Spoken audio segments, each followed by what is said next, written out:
Praise the Lord. இன்றைக்கான வசனம்.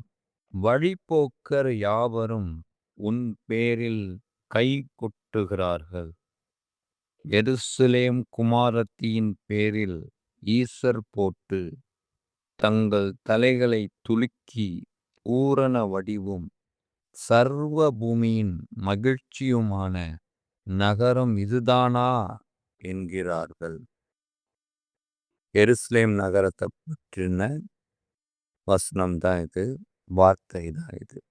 ஆண்டவர் சொல்றார். யார் மூலமா இந்த விஷயத்த சொல்றார் அப்படின்னா, இங்க எரேமியா மூலமா இந்த ஒரு விஷயத்த சொல்றார். எருசலேம் நகரம் எப்படி இருந்துச்சு? எரிகோ கோட்டைன்ற ஒரு கோட்டை இருந்துச்சு. அந்த கோட்டை அப்படிங்கிறது ஒரு சுவர். அந்த சுவர்ல ஒரு பட்டணமே இருந்துச்சாம். அப்ப எந்த அளவுக்கு பெரிய சுவரா இருந்திருக்கும். அவ்வளவு மகிமை மிகுந்த ஒரு கோட்டை எருசலேம் நகரை சுற்றிலும். எருசலேம் நகரம் அப்படி இருந்துச்சு. பூமியின் மகிழ்ச்சியா இருந்துச்சு. வடதிசையிலுள்ள சீயோன் பர்வதம் வடிப்பமான ஸ்தானமும் சர்வ பூமியும் மகிழ்ச்சியுமாயிருக்கிறது. அதுவே மகாராஜாவின் நகரம். அவ்வளோ ஒரு வல்லமை பொருந்தினதா இந்த எருசலேம் நகரம் இருந்துச்சு. மகாராஜாவின் நகரம், இயேசு கிறிஸ்துவோடைய நகரம், சர்வ லோகாதிபதியோடைய நகரம், தேவாதி தேவனுடைய நகரம், யெகோவாவுடைய நகரம், பேர்பட்ட நகரம் அது. அதற்கு அவ்வளோ சத்துவங்கள் கொடுக்கப்பட்டிருந்தது. அவ்வளோ மேன்மை மகிமைகள் அளிக்கப்பட்டிருந்தது. இப்படி இவ்வளோ பெரிய விஷயங்கள் இருந்த இந்த எருசலேம் பலவிதமான காரியங்களை உள்ளடக்கிய இந்த எருசலேம் இப்போதோ மற்றவர்களால் பார்த்து நகைக்கப்படுகிறது, கிண்டல் கேலிக்கு ஆளாகுகிறது, கைகொட்டி சிரிக்கப்படுகிறது. காரணம் என்ன? ஏன் இப்படி ஒரு நிலைக்கு அது தள்ளப்பட்டது? நேபுகாத்நேச்சார் எருசலேம் நகர சூறையாடி கொண்டு போனது நமக்கு தெரியும்.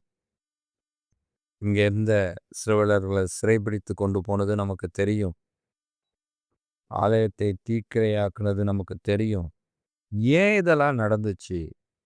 இவ்வளோ மகிமையா இருந்த எருசலேம், மகாராஜாவின் நகரம், ஆண்டவராகிய இயேசு கிறிஸ்து அவங்களுக்காக தான் முதலாவது வந்தார். இவ்வளோ விஷயங்கள் இருந்தும் ஏன் இப்படி நடந்துச்சு? ஏன்னா அவங்க ஆண்டவருடைய வார்த்தைக்கு கீழ்ப்படியல. ஆண்டவருக்கு நேராக திரும்பவே இல்லை.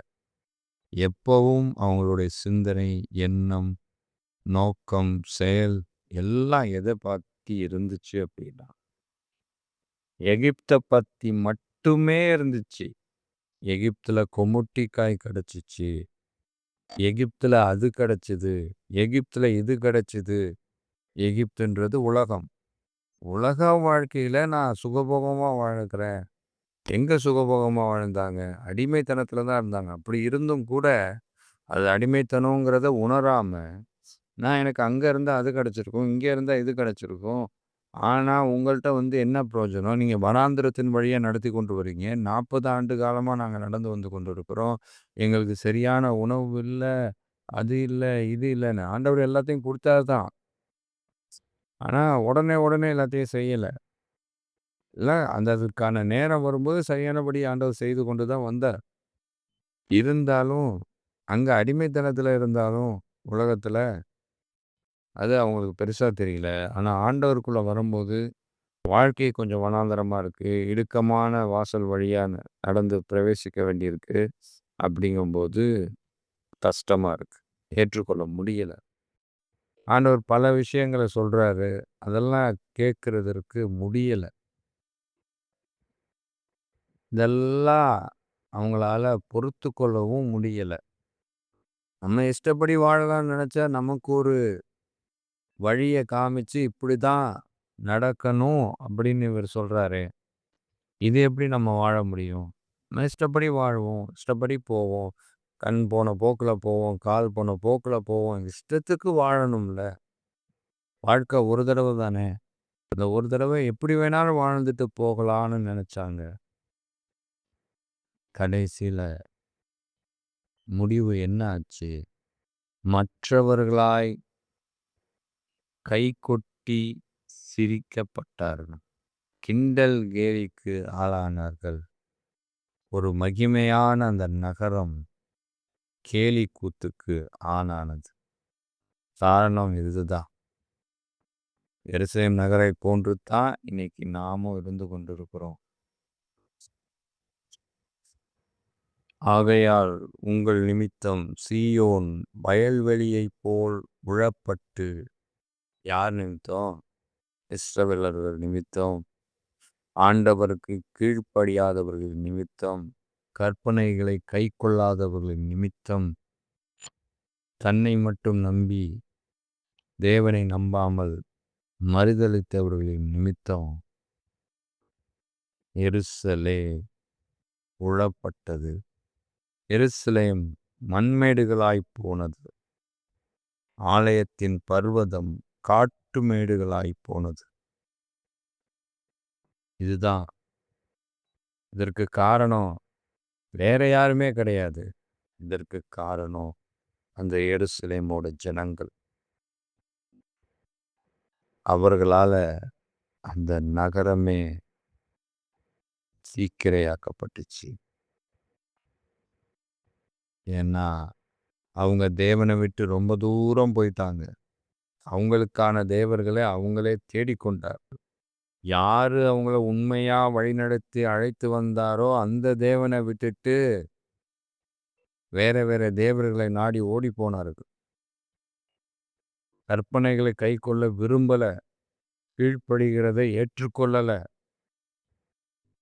பரிசுத்தமா வாழ்கிறத அனுமதிக்கல. எல்லா விதத்திலையும் மேட்டிமையும் பெருமையும் வைத்துக்கொண்டு நாங்க செய்கிறது தான் அப்படிங்கிற அந்த நோக்கத்தோட ஓடினாங்க. செவி கொடுக்கிறதற்கு தயாராகவே இல்லை. ஆண்டவர் ஒவ்வொரு தடவையும் ஒவ்வொருத்தரை அனுப்பிச்சு சொல்லிக்கொண்டே இருக்கிறார். இப்படியெல்லாம் செய்யாதீங்க. இது எனக்கு கோபம் மூட்டுது. என் கோபம் பற்றி எரிஞ்சா அவ்வளோதான். நீங்க தாங்க மாட்டீங்க.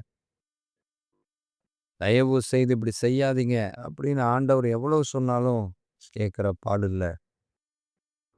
அதேதான் இன்னைக்கு நம்முடைய வாழ்க்கையில ஆண்டவர் சொல்லி எச்சரித்து கொண்டே இருக்கிறார். ஆனா இன்னும் துணிகரம் கொண்டே நாம ஓடிட்டு இருக்கிறோம். இஸ்ரவேலர்களைப் போல. எப்படி எருசலேம் மண்மேடாய் போனுச்சோ, காட்டு மேடாய் போனுச்சோ, வறண்ட பூமியாய் போனுச்சோ, மற்றவர்களால் கேலி கூத்தாக்கப்பட்டுச்சோ, அதுபோல நம்முடைய நிலையும் மாறிவிடும். அப்படி நம்முடைய நிலை மாறணுமா? நம்முடைய வாழ்க்கை மாறணுமா? மாறக்கூடாது. ஒரு நாளும் மாறக்கூடாது. ஏன்னா சர்வ வல்லவரின் மகிமையை நமக்கு கொடுத்திருக்கிறார். அதை நாம ஒரு நாளும் இழந்து போய்விடக்கூடாது. எப்படி எருசலேம் இழந்து போனதோ அதுபோல நாம் இழந்து போய்விடக்கூடாது. மாறாக நாம செய்ய வேண்டியது கர்த்தர் சொல்லுகிற ஒவ்வொன்றையும் பிசகாமல் நாம கை கொண்டோம்னா எந்த ஒரு விஷயத்தினாலும் எந்த ஒரு தீமையினாலும் நாம தொடப்பட மாட்டோம். மண்மேடாக்கப்பட மாட்டோம். காடு மேடாக ஆக்கப்பட மாட்டோம். வறண்ட நிலமாக்கப்பட மாட்டோம். கேலி கூத்தாக்கப்பட மாட்டோம். காதுள்ளவர்கள் கேட்க கடவர்கள். ஆமென்.